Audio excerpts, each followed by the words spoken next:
saya ajak untuk kita doa sekali lagi. Tuhan, terima kasih buat pagi hari ini Tuhan.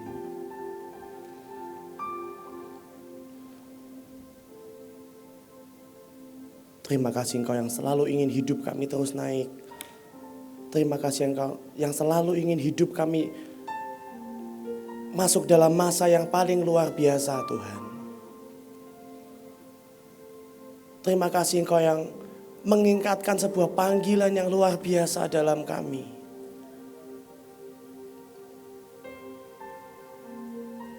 Terima kasih Tuhan.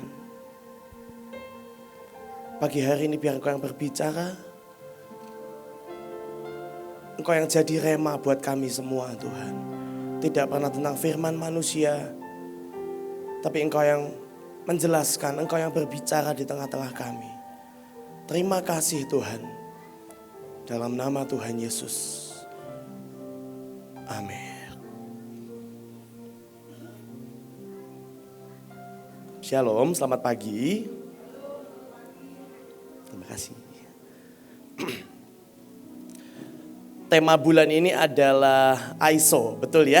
Tema bulan ini adalah ISO. Dan saya coba cari tahu, saya coba belajar sebenarnya ISO itu apa? Dan singkatnya ISO itu same standard, same expectation. Standar yang sama, ekspektasi yang sama. Nah, saya coba belajar. Apa kata dunia tentang ISO? Boleh next, ini dia. ISO menurut dunia, singkatannya begini, International Organization for Standardization. Ini kalau disingkat bukan ISO, ini kalau disingkat IOS. Bukan ISO, tapi gini. Ternyata ISO itu bukan bahasa Inggris. Ada beberapa terjemahan yang bilang begitu. ISO itu bukan bahasa Inggris. Ternyata ISO itu sebuah organisasi yang berpusat di Swiss, yang didirikan tahun 47, beranggotakan 167 negara. Ini gabungan dari berbagai bangsa, dibuat setelah Perang Dunia II untuk menyepakati sebuah standar yang sama di seluruh dunia. Nah, standar yang dibuat apa saja? Ini meliputi 24.000 standar aktif di seluruh aspek kehidupan. Boleh next contohnya ini. Nah, contohnya ISO 14001. Ini tentang pengelolaan lingkungan. Di seluruh dunia, standar mengelola lingkungan sama semua. Ini standarnya. ISO 14001. ISO 45001 itu tentang kesehatan dan keselamatan kerja. Bahkan termasuk kode negara, singkatan negara. Kenapa Indonesia disingkatnya IDN? Bukan Indo, bukan Nesia, bukan Sia. Kenapa IDN? Itu semua kesepakatannya ISO. Termasuk kode mata uang. Indonesia rupiah, Rp dan sebagainya. Semua kesepakatan dari berbagai negara bersama-sama. Tapi gini, kenapa singkatannya ISO bukan IOS? Ternyata ISO itu bahasa Yunani yang artinya sama atau setara.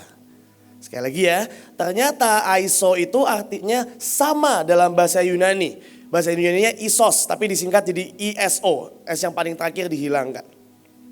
Nah, menurut saya yang luar biasa adalah begini. Kalau saudara perhatikan bulan lalu adalah bulan kita masuk intermit. Saudara masih ingat ya, baru bulan lalu kan? Kita lewati intermit. 1 bulan semua temanya, khotbahnya, bahkan di unit masing-masing pembahasannya intermit. Dan kalau bulan ini kita masuk ISO itu bukan kebetulan. Kenapa? Karena gini. Penjelasan intermit simple. Sebenarnya intermit adalah program untuk naik kelas. Program pelatihan untuk naik kelas. Naik kemana? Ini kelas selanjutnya. Saudara bisa ngerti sampai sini ya. Jadi ISO ini adalah level lanjutan dari bulan lalu yang kita lewati. Itu kenapa bulan lalu ibuin teriak-teriak kita semua harus lolos. Karena kalau nggak lolos kita nggak bisa masuk yang ini. Apa itu? ISO. Standar yang sama. Sama dengan siapa? Singkatan Mahanaim, Ilahi Standar Operasional. Bukan sama dengan dunia, tapi sama dengan Tuhan. Amin. Amin. Ya saudara belum bangun loh ini. Kita habis nyembah Tuhan loh. Saudara tidak bersemangat. Saya bersemangat hari ini loh. Oke, next. Nah, apa yang harus disamakan antara Tuhan dan kita? Yang pertama, pikiran yang sama. kekecilan? Oh enggak ya. Saya bacain. Matius 16 ayat 18. Dan aku pun berkata kepadamu, engkau adalah Petrus, dan di atas batu karang ini aku mendirikan jemaatku. Dan garis bawahi, alam maut tidak akan menguasainya. Ini pikiran Tuhan untuk Aiso buat Petrus. Pikiran Tuhan buat Petrus, alam maut tidak akan menguasai kamu. Entah ini kata kiasan, atau nubuat, atau ucapan yang nyata. Pokoknya pikiran Tuhan, alam maut tidak akan menguasai kamu. Tapi saudara bisa lihat ayat selanjutnya, 3 ayat selanjutnya. Sejak waktu itu Yesus mulai menyatakan kepada murid-muridnya bahwa ia harus pergi ke Yerusalem dan menanggung banyak penderitaan dan pihak tua-tua, imam-imam kepala dan ahli Taurat, lalu dibunuh. Saudara perhatikan baik-baik. Begitu Petrus dengar kata dibunuh, pikiran tadi yang alam maut tidak akan berkuasa hilang seketika. Kenapa? Ayat lanjutannya Petrus bilang gini. Tetapi Petrus menarik Yesus ke samping dan menegur dia. Di seluruh Alkitab kayaknya cuma Petrus yang pernah negur Yesus. Di antara murid-muridnya emang murid ini rada-rada. Emang siapa yang namanya Petrus ini? Menegur dia katanya, Tuhan kiranya Allah menjauhkan hal itu, sekali-sekali tidak akan menimpa engkau. Perhatikan kata-kata Yesus. Yang digaris bawahi, sebab engkau bukan memikirkan apa yang dipikirkan Allah, melainkan apa yang dipikirkan manusia. Begini, waktu ada kalimat yang diucapkan Yesus kepada Petrus, alam maut tidak akan berkuasa atasmu. Yang menangkap itu bukan rohnya Petrus. Yang menangkap itu pikirannya Petrus. Kalau saudara nonton film The Chosen, saya sarankan sekali lagi ya. Saudara bisa download aplikasinya, filmnya bagus sekali, saya tidak dibayar, saya diberkati. Makanya saya iklan. Di situ ada satu scene di mana Yesus ngomong begini. Dan respon Petrus bengong, mangap segede-gedenya. Dan selesai itu pulang, Petrus cuma menyendiri dan bingung. Yesus ngomong apa sih? Ternyata Petrus itu nangkep pakai pikirannya. Salah nggak? Salah. Kenapa kalau dia menangkap dengan pikiran Tuhan, kalimat Yesus akan dibunuh harusnya tidak menggetarkan Petrus. Alam maut tidak berkuasa, masa takut dengar kata dibunuh. Tapi bukankah seringkali itu yang terjadi pada kita? Tuhan ngomong apa, diterjemahkannya pakai pikiran manusia. Ya sampai kapan gak akan ketemu? Bukankah itu yang terjadi pada kita seringkali? Tuhan mencoba menaikkan standar dengan perkataan, dengan nubuat, dengan janji, dengan firman Tuhan. Tapi yang menerjemahkan adalah otak kita yang hanya sebesar genggaman tangan. Dan itu membuat seringkali pikiran kita gak satu pikiran dengan Tuhan. Dan itu membuat standarnya gak pernah sampai. Makanya saya bersyukur sekali bulan lalu kita intermit dulu. Saudara bayangkan kalau bulan lalu tidak intermit, bulan ini Aiso tiba-tiba kelabakan kita semua. Tapi yang luar biasa adalah begini. Akhirnya, puji Tuhan akhirnya, Petrus bisa menelan kalimat ini dengan pikiran Tuhan. Tapi butuh berapa lama? Waktu yang panjang. Saya berdoa waktu Tuhan ucapkan sesuatu di ruangan ini maupun waktu saudara doa sendirian. Jangan coba terjemahkan dengan pikiran kita. Gak ketemu standarnya. Ibarat gini, saudara ngomong, ya ini kan saudara cukup dewasa semuanya gitu ya. Saudara sudah lulus sekolah lah kata-kata. Tapi saudara ngomong sama anak TK tentang perkalian gak nyampe otaknya. Pikirannya gak sampai. Bulan yang lalu, kami dapat bagian untuk pergi ke Kenya. Dan kami pergi dengan tim yang lain, kami tidak rock saja, kami gabungan 3 negara gitu ya. 3 ini random semua sebenarnya, agak jauh-jauh banget. Satu kali, kami punya kebiasaan, setiap pagi kami harus kumpul di satu kamar untuk makan dan berdoa perjamuan gitu ya. Perjamuan, doa pagi, bahas rundown dan sebagainya. Nah, Selesai makan, semua akan berangkat. Ada yang lanjut packing, lanjut siap-siap dan sebagainya. Waktu saya mau keluar dari ruangan ini, dari kamar ini, saya lagi pakai sepatu, lagi ikat tali sepatu, saya dengar sebuah perbincangan di meja makan. Saudara yang ikut doa tele waktu saya sharing, saya sudah cerita ini sebenarnya. Saya dengar perbincangan di meja makan dan sebuah perbincangan yang menarik menurut saya. Saudara tahu, saya tidak boleh sebut namanya, sensor keras. Di meja ini ada satu pemimpin dan satu anak buahnya. Mereka berdua lagi makan sambil ngobrol. Sudah, saya nguping ceritanya. Karena saya pengen tahu pemimpin ini ngajar apa sih. Karena saya tahu dia lagi ngajar sesuatu. Saya nguping, apa ya yang bisa saya ambil. Saya ikat tali sepatunya dilama-lamain gitu ya. Supaya saya bisa dengerin. Karena kalau saya join nimbrung sungkan. Saya dengerin. Dan pemimpin ini bilang gini, dulu saya, ini dari cerita si pemimpin ya, di meja makan ada pemimpin dan anak buah. Si pemimpin bilangin, dulu saya dilatih sama pemimpin saya. Semua orang sepantaran saya digaji, saya tidak. Ceritanya begitu. Pemimpin ini bilang, saya melewati ini pemimpin saya izinkan saya gini, dan gini. Pemimpin ini bilang gini, tapi saya tahu. Pemimpin saya izinkan saya lewati ini. Karena dia mengasihi saya, mau saya berhasil, katanya gitu. Saya iseng. Saya ikat tali sepatu, saya buka lagi, saya ikat lagi biar lama. Saya pengen tahu jawaban anak buahnya apa. Saudara tahu jawabannya apa? Anak buahnya bilang gini, gak mungkin. Pasti pemimpinmu jahat. Pasti pemimpinmu kejam sama kamu. Pasti dia sengaja gak mau gaji kamu. Gini. Saya dari ngikat tali sepatu, saya duduk bersila di lantai. Gak salah dengar ini. Kita semua ngerti ya, sebuah pelajaran kalau pemimpin kita mendidik kita dengan 1-2 hal yang mungkin terlihat mustahil, itu membawa kita lebih ajaib, betul? Saudara pasti pernah mengalami, ya enggak? Tapi anak buah ini bilang gitu. Enggak, pasti pemimpinmu jahat, pasti pemimpinmu sengaja, pasti pemimpinmu bla bla bla bla bla bla bla. Saya dari ngikat tali sepatu, saya nengok. Seriusan nih jawabannya gitu. Tapi udah saya gak boleh nguping kan, saya pakai tas, saya keluar dari ruangan. Sambil saya keluar, saya jalan merenungkan. Apa yang salah dari perbincangan ini? Saya mendapati satu hal. Yang salah adalah si anak buah dan si pemimpin pikirannya beda jauh. Dari pandangan pemimpin, dia tahu rasanya dididik dan dia tahu hasilnya mengubah hidupnya. Tapi dari pandangan anak buah, dia cuma ngelihat seorang pemimpin yang jahat, yang menindas, yang membuat dia kacau, yang membuat dia mengalami berbagai masalah. Dan saya turun sampai hari ini, cerita ini saya gak bisa lupa. Pembicaraan 2 menit di meja makan, saya gak bisa lupa sampai hari ini.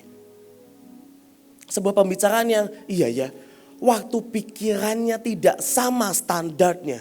Waktu pikirannya tidak dalam level yang sama. Ngomong sampai kapanpun gak akan nyambung.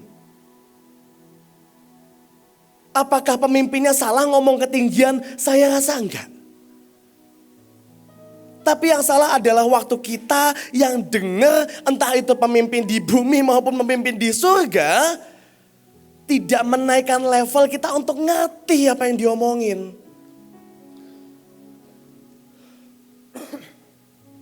Dan saya bersyukur, saya sangat bersyukur. Saudara dan saya di ruangan ini, kita dididik setiap minggu untuk punya pikiran yang sama. Memikirkan hal yang di atas, kata firman Tuhan. Tapi kejadian ini membuat saya mengerti, ternyata pikiran yang standarnya gak sama. Ngomong sampai kapan juga gak akan ketemu. Sampai kapan juga gak akan ketemu. Dan saya berdoa, saudara dan saya kita yang di ruangan ini, kalau Tuhan membawa kita ke AISO, bisa gak kita naikkan level pikiran kita untuk memikirkan apa yang Tuhan pikirkan. Jauh, luas, betul. Tapi toh Tuhan yang merindukan kita naik ke level yang lebih tinggi. Kenapa kita menolak? Ya kan? 1 Samuel 13.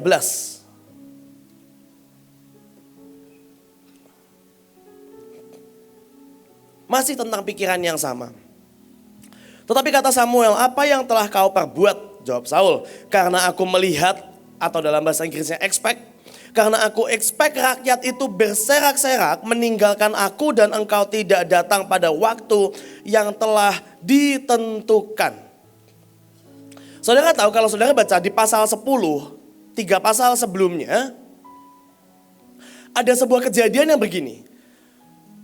Hari itu Samuel bilang gini sama Saul, kamu pergi, ada tanda-tanda dan sebagainya. Kamu pergi, kamu tunggu aku 7 hari, aku temui kamu, titik. Omongannya sampai sana. Dan Saul dengan pikiran manusia berkata begini, maka pikirku, saya garis bawahi, maka pikirku sebentar lagi orang Filistin akan menyerang aku di Gilgal dan bla bla bla bla. Terakhir lalu mempersembahkan korban bakaran. Pikiran Samuel dan pikiran Saul gak pernah ketemu.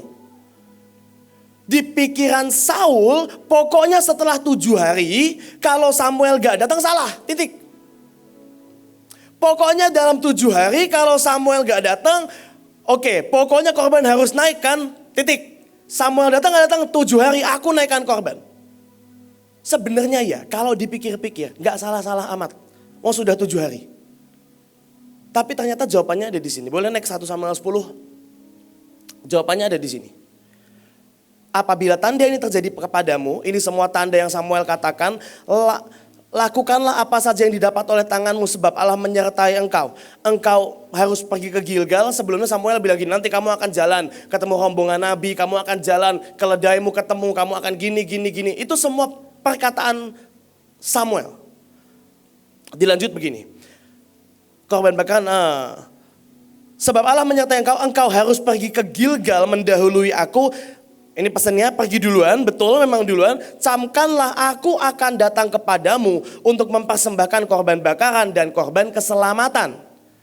Ini digaris bawah sama Saul. Oke, pokoknya aku duluan, Samuel nyusul, bakar korban. Itu yang disimpulkan oleh pikiran Saul. Engkau harus menunggu 7 hari lamanya sampai aku datang kepadamu. Ini yang tidak digarisbawahi. Dan memberitahukan kepadamu apa yang harus kau lakukan.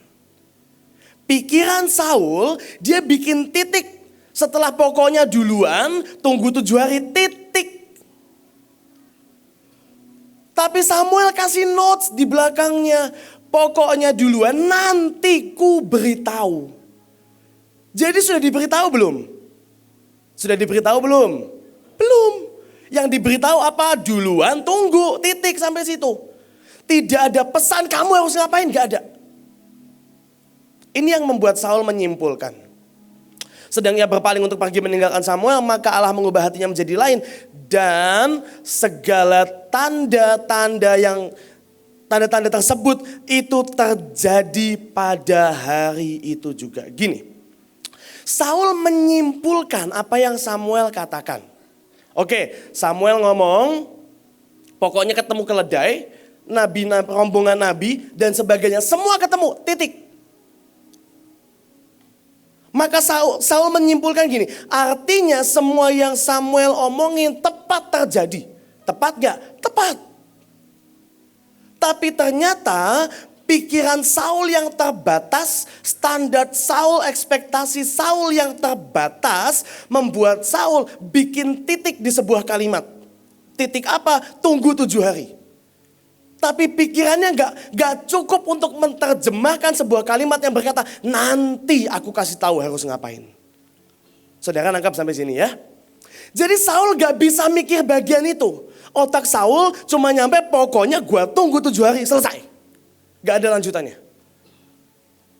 Pikiran Saul, pikiran Samuel gak pernah ketemu.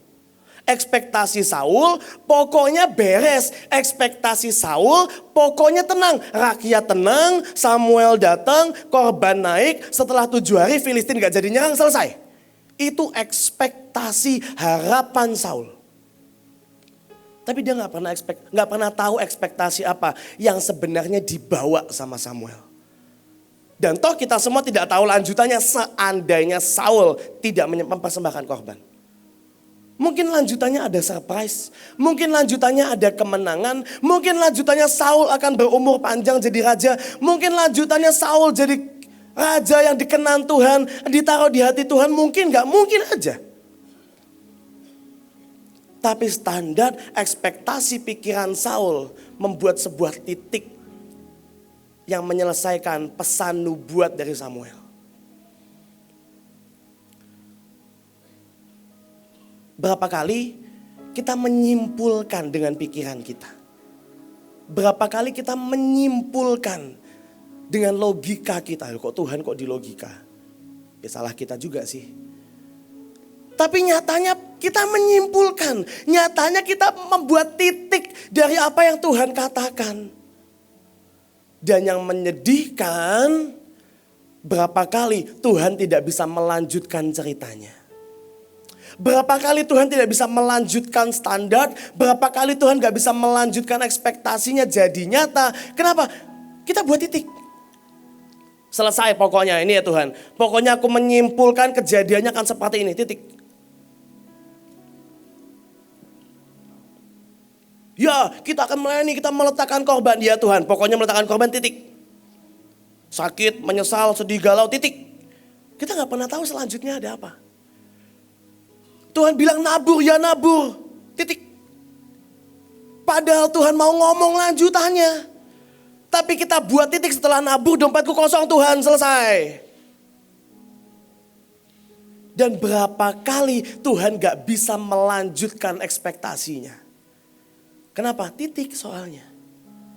Berapa kali standar Tuhan gak bisa dijadikan, berapa kali ekspektasi Tuhan tidak bisa dijadikan karena kita buat titik dengan ekspektasi kita sendiri. Yang kedua,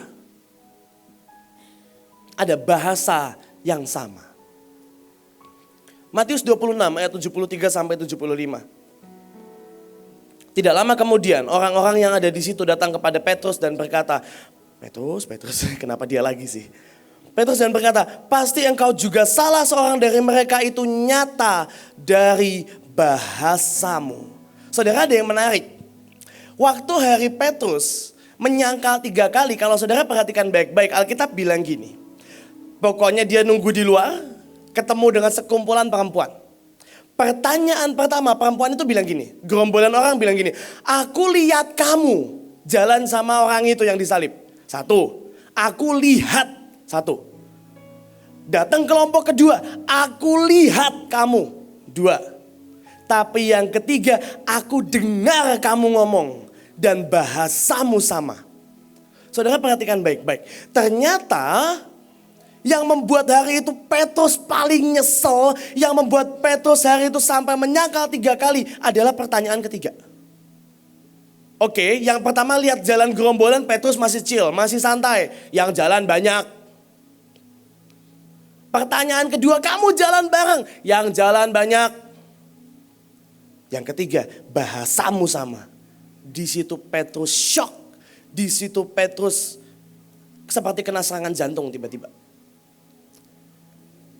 Lanjutannya, aku tidak kenal orang itu. Pada saat itu berkokoklah ayam, maka teringatlah Petrus akan apa yang dikatakan Yesus kepadanya. Maka teringatlah Petrus akan bahasa yang Tuhan sampaikan.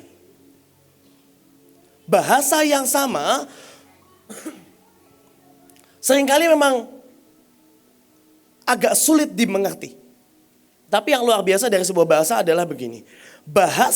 Sebuah bahasa menunjukkan dengan siapa kita dapat disamakan. Sekali lagi, sebuah bahasa itu menunjukkan dengan siapa kita dapat disamakan. Contohnya gini deh, paling simpel. Saudara pernah ke provinsi, saudara sudah coba menutupi serapat-rapatnya, semanis-manisnya kalau saudara bukan orang Mahanaim. Sudah gak pakai baju profetik, selendang sudah dilepas-lepas dulu. Selesai khotbah, gak usah nunggu khotbah dah, baru ketemu. Sudah ditanya, kamu orang Mahanaim kan? Pernah ngalamin begitu? Saya pernah, saudara. Saya sudah khotbah semanis-manisnya, tidak nyebut kata sumpah, tidak nyebut berdiri bagi bangsa, semanis-manisnya. Selesai khotbah, orangnya duduk sebelah saya. Kamu orang Mahanaim ya? Pasti kamu orang Bekasi ya? Iya, saya dengar kamu mengucapkan kata mengaktifkan. Ya Tuhan, keceplosan kata mengaktifkan ternyata. Saya nggak ngomong yang lain, keceplosan mengaktifkan. Saya cuma tahu satu gereja yang suka nyebut-nyebut mengaktifkan katanya. Ya maaf, ya gimana. Tapi sebuah bahasa akan menunjukkan dengan siapa kita dapat disamakan. Itu baru perkara orang Mahanaim atau bukan. Tapi sebuah bahasa juga bisa menunjukkan kok kualitas pertemanan kita. Saudara temenan sama siapa? Kalau saudara temenan sama tukang ayam, omongan kita nggak akan jauh dari harga ayam. Kalau kita temenan sama tukang beras, omongan kita nggak akan jauh dari harga beras. Mana 12.000, mana 11,5, mana 13. Nggak akan jauh dari sana.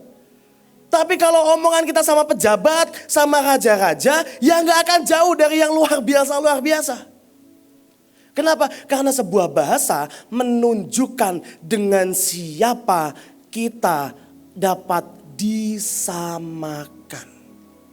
Dan kalau di ISO ini Tuhan mau menaikkan bahasa kita. Bukankah itu supaya orang bisa melihat, dunia bisa melihat kita dapat disamakan dengan raja segala raja lewat perkataan dan bahasa kita. Tapi ini gak cuma bicara omongannya, bahasa yang keluar dari mulut. Ini juga bicara bagaimana kita bisa menerjemahkan, pegang janji Tuhan, ucapannya, bahasanya sama kita. Karena sebenarnya bahasa itu juga menaikkan level kita. Orang nggak notice siapa Petrus sampai dia ngomong. Petrus bisa ngelak. Orang lihat sih dia ikut Yesus. Tapi selama dia tutup mulut, orang nggak ngeh. Sampai tiba satu momen Petrus ngomong, Petrus counter, keluar perkataan dari mulutnya. Di situ orang sadar ini pasti murid Yesus. Bahasa yang Tuhan berikan itu mengubah hidup kita, itu mengangkat hidup kita, itu menyelamatkan kita. Tapi bahasa mana yang lebih suka kita pakai?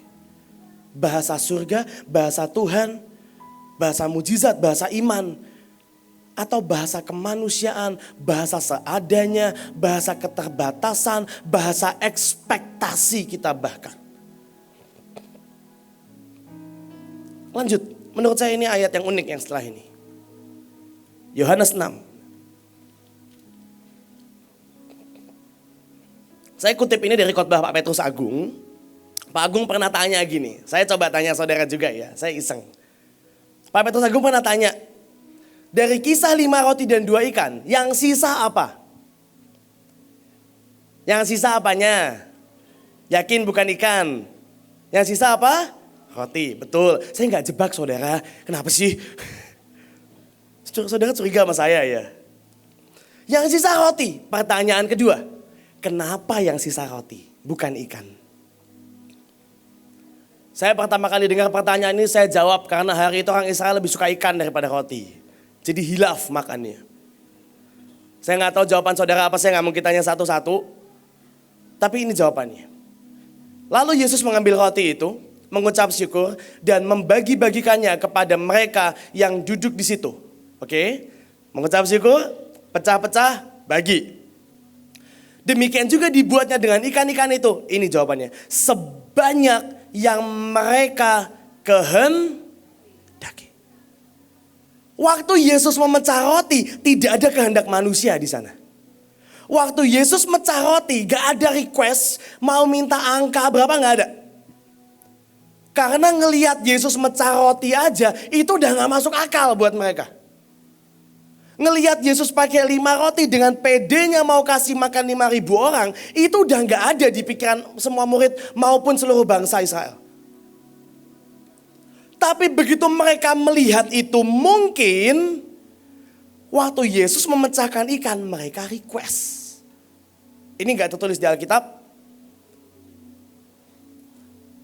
Tapi kalimat ini menjelaskan dengan luar biasa. Sebanyak yang mereka kehendaki. Ternyata ada kehendak manusia, ada request, ada hitungan manusia, ada angka manusia yang disampaikan entah murid-murid, entah rakyat. Dan begitu Yesus memecah-mecahkan, muncul batasan ekspektasi. Makanya rotinya sisa banyak, ikannya gak bersisa. Kenapa? Ada ekspektasinya. Ternyata bahasa yang sama membuat yang Tuhan sediakan jadi banyak, jadi luar biasa, jadi besar. Tapi bahasa manusia, ekspektasi manusia menjadi batas, menjadi tembok, bahkan menghambat. Saudara bisa lihat kisah wanita dengan minyak yang dicurahkan. Minyaknya gak pernah berhenti sampai buli-bulinya habis. Kenapa? Mentok.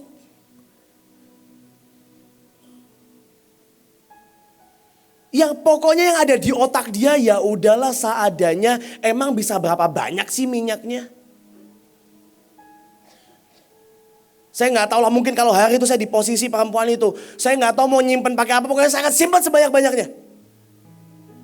Yang ngomongnya enak ya kan, udah baca Alkitab soalnya. Tapi seringkali ekspektasi kita menjadi wadah yang kecil. Ekspektasi kita yang gak sama dengan Tuhan menjadi sebuah batasan yang menghentikan pekerjaan Tuhan.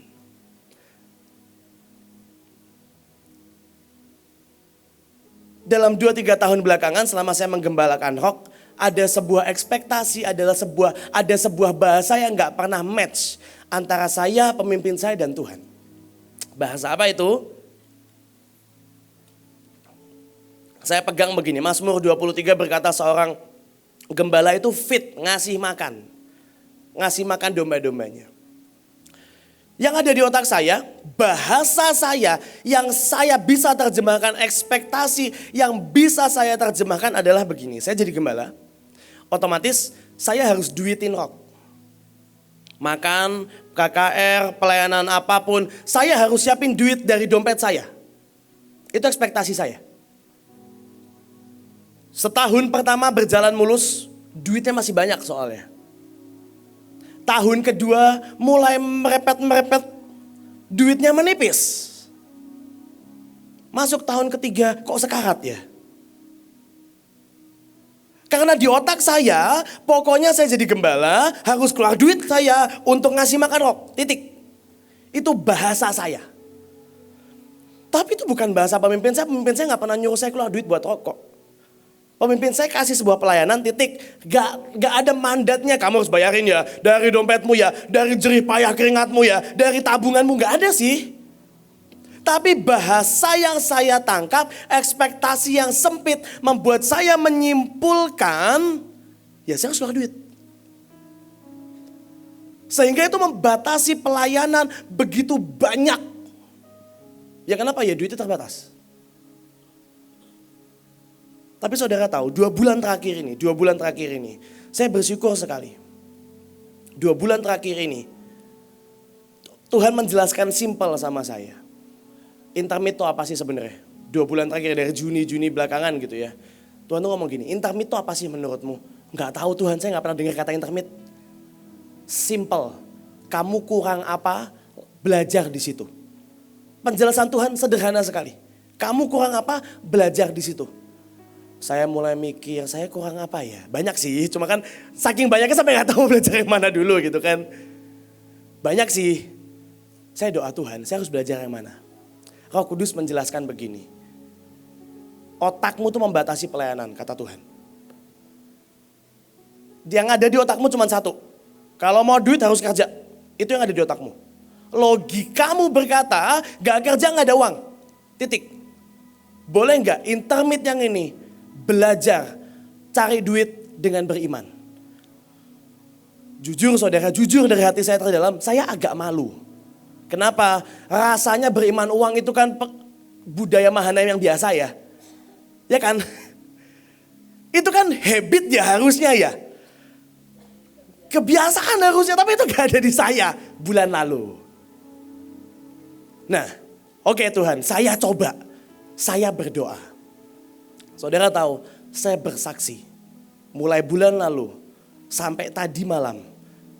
Kan kalau ibu hari Sabtu cerita setiap hari ibu terima berkat. Belum sampai sana sih.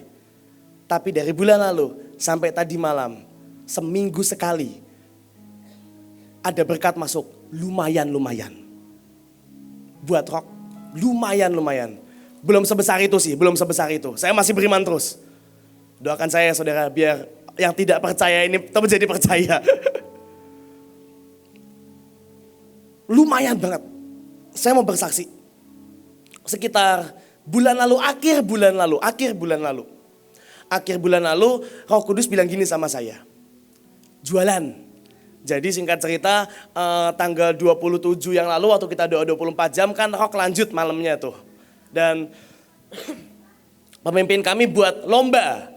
Banyak-banyakan bawa jiwa gitu kan. Dan saya mikir gini, ini jujur dari hati saya terdalam saudara. Banyak-banyakan bawa jiwa, otomatis harus transportin. Transport keluar duit. Kayaknya saya gak usah ikut lomba deh. Malu-maluin ya saudara, maaf ya. Tapi gini. Tapi saya nurut. Tuhan bilang ini jualan. Tuhan, tapi ini tinggal H-2. Acara 27, saya mulai jualan tanggal 24, 25 kalau gak salah. 25 saya ingat saya. 24 atau 25 saya lupa. Tapi tinggal H-2, H-3, wes jualan pokoknya. Ya udah, saya bingung kan mau jualan apa. Oh, poster KKR-nya bagus. Posternya saya jadiin baju, saya jadiin topi, saya jadiin tas. Ayo jualan. Dah, agak pesimis saudara. Sejujur-jujurnya saya pesimis sekali. Ya orang H-2 berapa apa sih? Saya pesimis. Paginya, kelewatan ceritanya. Itu H-2, H-3. Saya ingat banget. Doanya hari Jumat malam. Hari Rabu siang. Saya lagi di WT, di kantornya Rock sendirian. Saya baca Alkitab. Saya lewat ke ayat di Mazmur, saya lupa Mazmur 80-an kalau gak salah. Ayatnya bilang gini, Tuhan memberi makan kamu dengan madu yang terbaik, dengan gandum terbaik dari gunung batu. Itu ayatnya Rock. Jadi WT sendirian, saya berdoa. Saya tutup Alkitab saya mulai gini-gini. Sudah lama saya gak gini-gini saudara ya. Saya mulai gini-gini. Tuhan saya percaya ini Rock, saya percaya gunung batu memberi saya makan. Yang terbaik turun dalam nama Yesus. Belum saya doa. Udah. Gak lama sih, karena memang kurang beriman ya soalnya ya. Udah, saya selesai doa, tutup, baca Alkitab lagi. Itu hari Rabu, saya mulai jualan Rabu itu juga. Tuhan ngomong Selasa, Senin Selasa mulai desain dan sebagainya. Rabu malam saya posternya. Dagangannya saya kirimlah di status WhatsApp, di Instagram dan sebagainya. Ada satu orang chat saya. Chris, kamu lagi jualan ya buat kebutuhan KKR 27. Saya bilang iya, tapi kayaknya terlambat, hahaha, gitu kan, emang dasar pesimis banget. Saya yang jual, saya nggak percaya kebangetan ya. Iya, tapi kayaknya terlambat, sudah H-2, hahaha, gitu kan. Saya masih ada WA-nya. Orangnya bilang gini, enggak terlambat. Kenapa? Kamu mau beli emang gitu kan? Saya udah mikir, saya nggak ada harapan kemana-mana lah. Enggak terlambat. Saya habis jualan juga, kata dia. Oke, ini mau ngomong apa? Kan emang curigaan orangnya ya. Ini mau ngomong apa nih? Mau ngomong apa nih? Dia mau banyak-banyakan jualan apa gimana maksudnya gitu kan? Saya habis jualan. Untungnya banyak. Saya nyes dong, pesimis dia untungnya banyak ya. Terus dia ngomong gini, saya doa sama Tuhan. Saya tanya Tuhan, untungnya buat apa? Orang ini bilang, dan Tuhan bilang, untungnya kali ini bukan buat kamu, buat ditabur. Dan orangnya ngomong gini, waktu saya lihat poster kamu, saya tahu ini tempat menabur yang tepat. Saudara saya bersaksi sampai hari ini, jujur dari hati saya, jujur sejujur-jujurnya. Kaosnya cuma laku 2. Tapi saudara tahu untungnya berapa? 5 juta. Kaos 2 5 juta, saudara pernah? Tengil dikit ya, maaf ya. Oh, dasar manusia. Kaosnya 2, untungnya 5 juta. Dari mana?